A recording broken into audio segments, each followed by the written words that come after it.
Buen día, ¿cómo están? Espero estén muy bien. Hoy vamos a arrancar con la clase de nutrición. Y la clase de nutrición tiene el nombre de nutrición, salud y sentidos.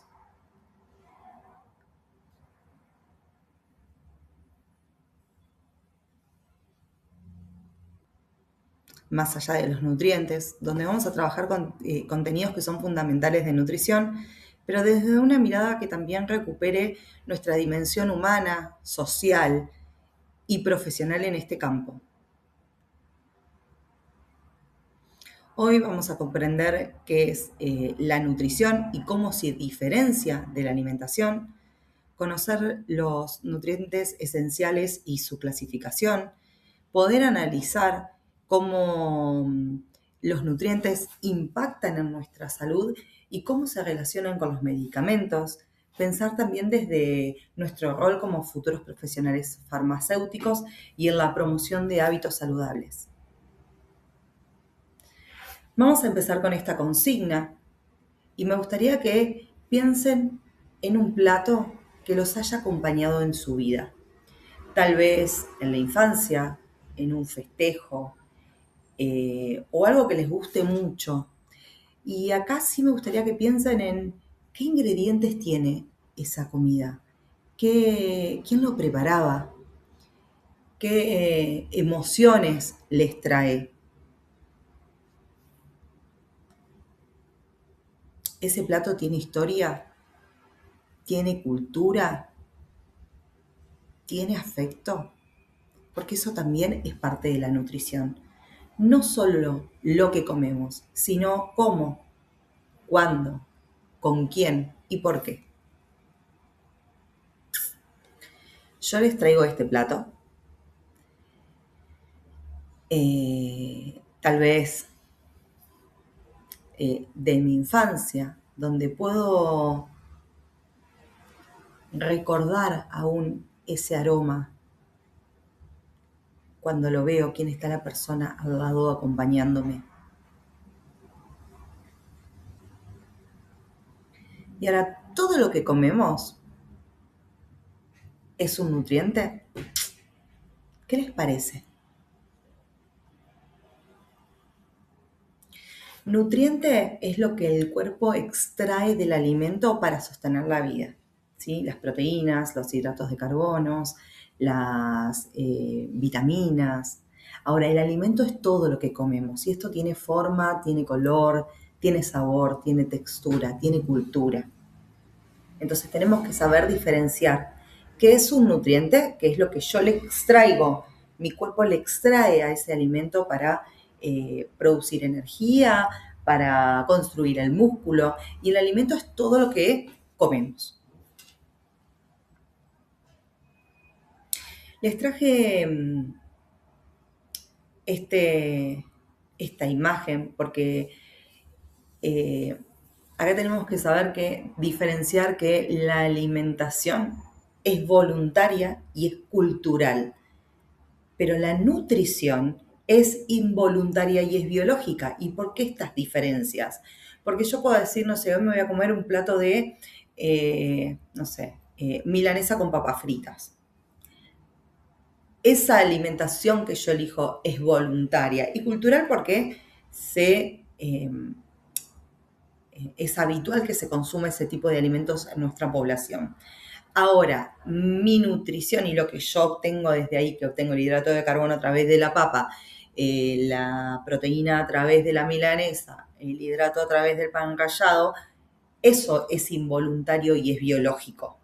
Si eso yo no puedo decidirlo a la hora de que ingrese. Y no podemos pensar tampoco en la salud sin pensar en lo que comemos, ni tampoco en la cultura que nos rodea. Quiero que nos detengamos en esta pintura. ¿Alguien lo conoce? Él es Diego Rivera, es pintor y muralista mexicano. Este estilo y temática son características de sus obras y retrata la historia del pueblo mexicano, especialmente sus raíces indígenas, su cultura alimentaria y sus procesos de producción. Es una imagen que honra sus saberes ancestrales, los ciclos naturales y vincula la alimentación con la identidad, con la historia y con el territorio. Diego Rivera pintó murales entre 1929 y 1951 con esta fuerte intención educativa, política y cultural. Y en esta diapositiva vemos representadas las 4 leyes fundamentales de la alimentación. Estas leyes no solo aplican a nivel clínico o a nivel nutricional, sino también en la vida cotidiana. Y son especialmente importantes si pensamos en la práctica farmacéutica comunitaria o en el consejo profesional. ¿Quiénes de ustedes conocen dietas o planes de alimentación con un nombre específico? Yo les puedo nombrar algunas: paleolítica, mediterránea, cetogénica. Y acá lo que tenemos que ver, y vamos a recorrerle una por una, es la ley de la cantidad. Y fíjense si alguno de estos planes de alimentación o dietas que se consiguen con amplia disponibilidad para todas las personas, cumple con alguna de estas leyes o no. La ley de la cantidad es que la alimentación debe cubrir las necesidades calóricas de cada persona.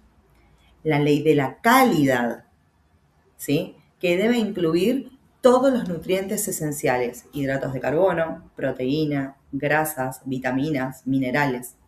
La ley de la armonía no es solo qué comemos, sino en qué proporción. No es lo mismo una dieta con 80% de consumo de alimentos de ultra procesados con una que 50% frutas, verduras y legumbres, ¿sí? Y la ley de la adecuación, que la alimentación debe adecuarse a las etapas de la vida, a las situaciones fisiológicas o patológicas de la persona. No es lo mismo un bebé que una persona mayor, que una persona embarazada, que una persona con una enfermedad renal. Estamos hablando de distintas patologías o de distintas personas. Y estas leyes nos invitan a pensar en la alimentación no como una moda o como una tabla fija, sino como un proceso que es dinámico, que es flexible y que es contextualizado.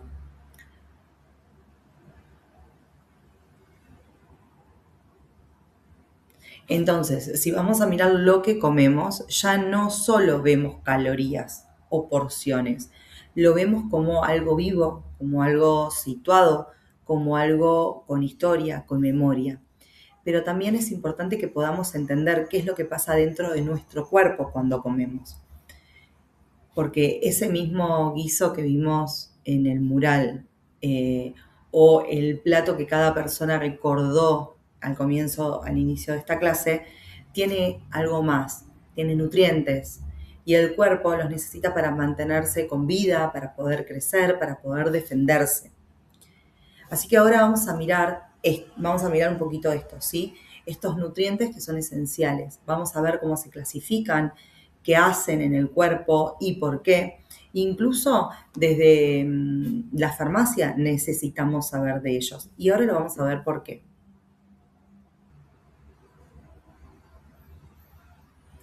Entonces, dijimos que vamos a empezar a hablar de los nutrientes y los podemos dividir en macronutrientes y micronutrientes. Dentro de los macronutrientes vamos a encontrar hidratos de carbono, proteínas y grasas. Ahora, dentro de los micronutrientes vamos a encontrar vitaminas y minerales y además agua y electrolitos que son fundamentales para la vida.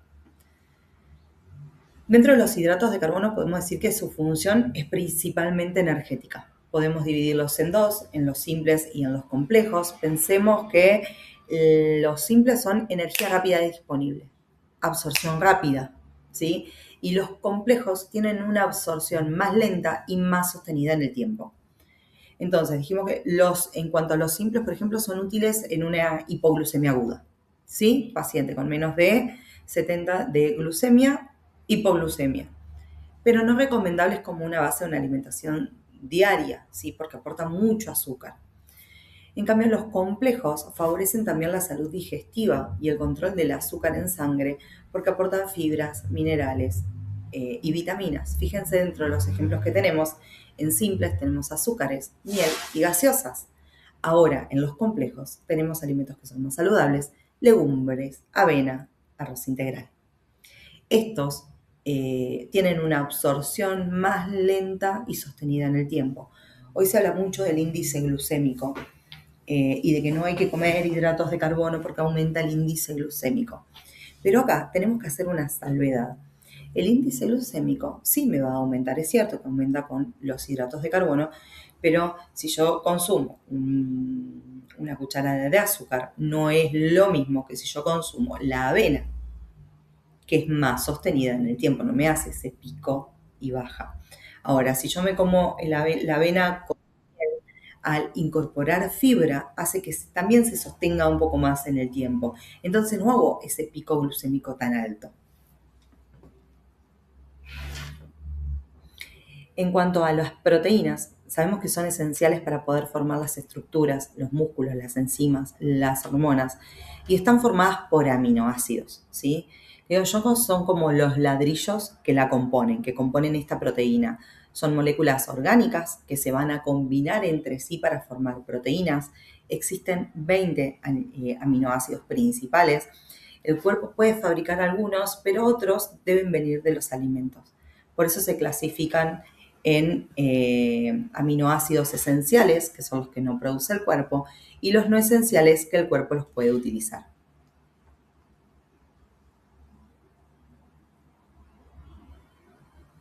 Acá lo que podemos imaginar es que las proteínas son como cadenas hechas de eslabones y que cada eslabón es un aminoácido. Esto de que algunos los fabrica el cuerpo y otros lo tenemos que incorporar es la diferencia de que un aminoácido sea esencial y otro que no sea, y otro que sea no esencial. Sin duda alguna, son parte fundamental de nuestro cuerpo, se necesitan en más cantidades, al igual que los hidratos de carbono y las grasas. Y así como un buen edificio necesita buenos ladrillos, nuestro cuerpo necesita también buenos aminoácidos para reparar tejidos. Pensemos que también producimos las defensas, las hormonas y también transportamos oxígeno.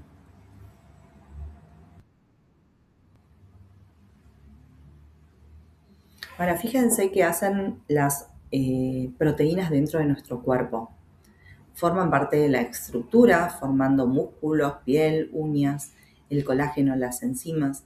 Tiene una parte reguladora que interviene en la producción de hormonas, en las defensas como anticuerpos del sistema inmunológico, transporte como la hemoglobina, por ejemplo, que transporta oxígeno, energética, en casos extremos también puede aportar energía cuando ya no tengo hidratos de carbono disponibles.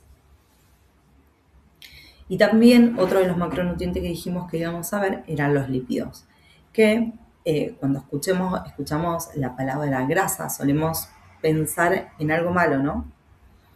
Pero la verdad es que las grasas y los lípidos son fundamentales para la vida.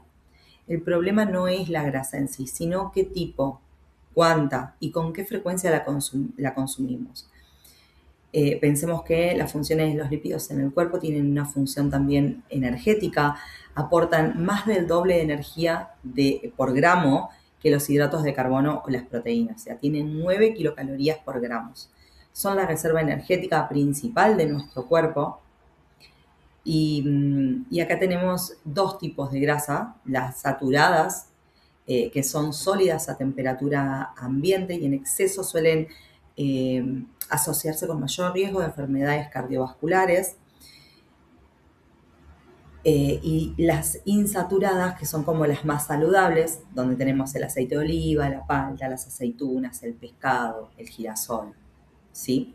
Y las otras, las grasas trans, que están en los alimentos ultraprocesados y que son los que deberíamos evitar.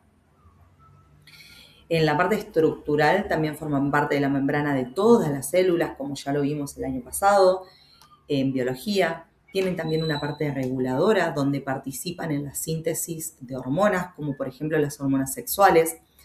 Transportan y permiten la absorción de vitaminas liposolubles, la A, la D, la E y la K.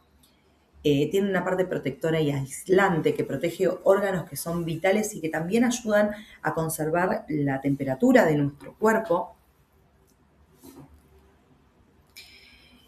Y sí, lo que tenemos que saber acá es que en farmacia muchos medicamentos liposolubles, como por ejemplo la vitamina A, la D, la E y la K, se absorben mejor con comidas que contienen grasas. También, por ejemplo, el omega 3 se absorbe mejor con comidas que tienen grasa. El exceso de grasa corporal también afecta la distribución de los fármacos que son lipofílicos. Algunas estatinas, incluso utilizadas para bajar el colesterol, deben combinarse con cambios en la alimentación que reduzcan las grasas saturadas y las grasas trans. Entonces no se trata de eliminar las grasas, sino de elegir las que son más adecuadas y saber cómo influyen en el cuerpo, ¿sí? Desde la farmacia también acompañamos estos procesos porque no hay medicamento que cure si la alimentación sigue inflamando el cuerpo todos los días. Bueno, estas son las funciones que ya habíamos visto. Y ahora vamos a hablar un poquito de los micronutrientes. Y cuando hablamos de micronutrientes, hablamos de nutrientes que el cuerpo necesita en cantidades muy pequeñas, pero que son absolutamente necesarios para el buen funcionamiento del organismo. Y los vamos a clasificar en vitaminas liposolubles, la A, la D, la E y la K, que se almacenan en el tejido graso y en el hígado, se absorben junto con las grasas en la dieta y el exceso de estas tiene riesgo de toxicidad. Después vamos a ver también las hidrosolubles, que son las del grupo B y C, y estas no se almacenan excepto la vitamina B12. El exceso se elimina por orina y de estas necesitamos reponer diariamente. Y dentro de los minerales, que son elementos inorgánicos necesarios, pero en pequeñas cantidades, vamos a encontrar el calcio, el fósforo, el sodio, el potasio, el magnesio, el cloro, el hierro, zinc, yodo, selenio, cloro, cobre, flúor, manganeso, ¿sí? Que todos estos son necesarios poder incorporarlos. Y en farmacia sabemos que muchos medicamentos interfieren con la absorción, con el metabolismo y con la eliminación de los micronutrientes. Por ejemplo, hay antibióticos que pueden alterar la absorción de vitamina K. Hay antiácidos que disminuyen la absorción del hierro, del calcio y de magnesio. Los diuréticos que aumentan la pérdida de potasio y de magnesio. Hay suplementos que deben indicarse con criterio porque pueden, para poder evitar toxicidad. Entonces, tenemos un montón de aplicabilidad en farmacia para poder tenerlos en cuenta. De hecho, personas que están anticoaguladas, que quizás están con anticoagulantes que no son tan nuevos, tenemos que también tener cuidado con la vitamina K dentro de la alimentación.